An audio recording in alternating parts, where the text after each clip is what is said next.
What a waste of smooth, shaven legs. Jules, it's Reese. Where the hell are you? I need you. This is the worst date I've ever been on. I'm literally falling asleep. I've considered smashing my head on the table a few times to keep awake. Unless you want me bloodied and bruised, I need you to call with a fake emergency. Call me back. Please. Pressing end call, I blew out a frustrated breath as I stood outside the ladies' room in the dark hallway at the back of the restaurant. A deep voice from behind me caught me off guard. Unless he's also an idiot, in addition to being boring, he's going to know.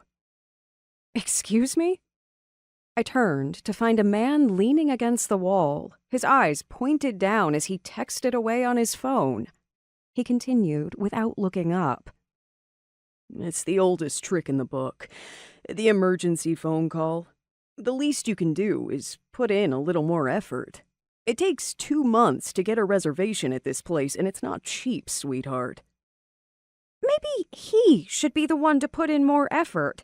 His sports jacket has a giant hole under the arm, and he's done nothing but talk about his mother all night. Ever consider that your snobby attitude makes him nervous? My eyes nearly bulged out of my head. You want to talk about snobby? You eavesdrop on my call and give me your unwelcome opinions, all while staring down at your phone. You haven't even made eye contact with me while you're speaking.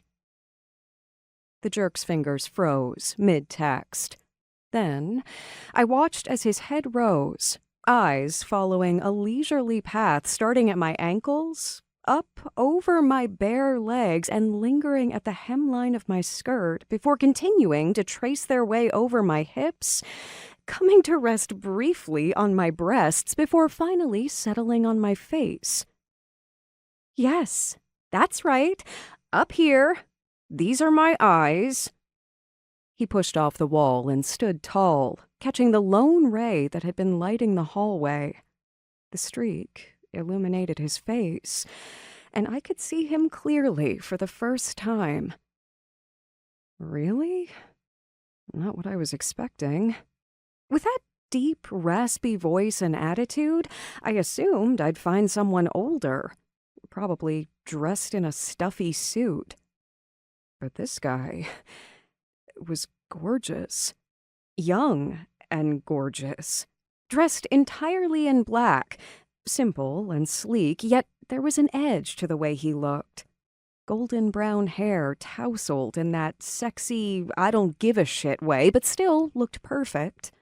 Strong, masculine features. A square, rugged jaw coated with day-old stubble on sun-kissed skin. A straight, prominent nose and big, sexy, sleepy eyes the color of chocolate. Those were now staring intently at me.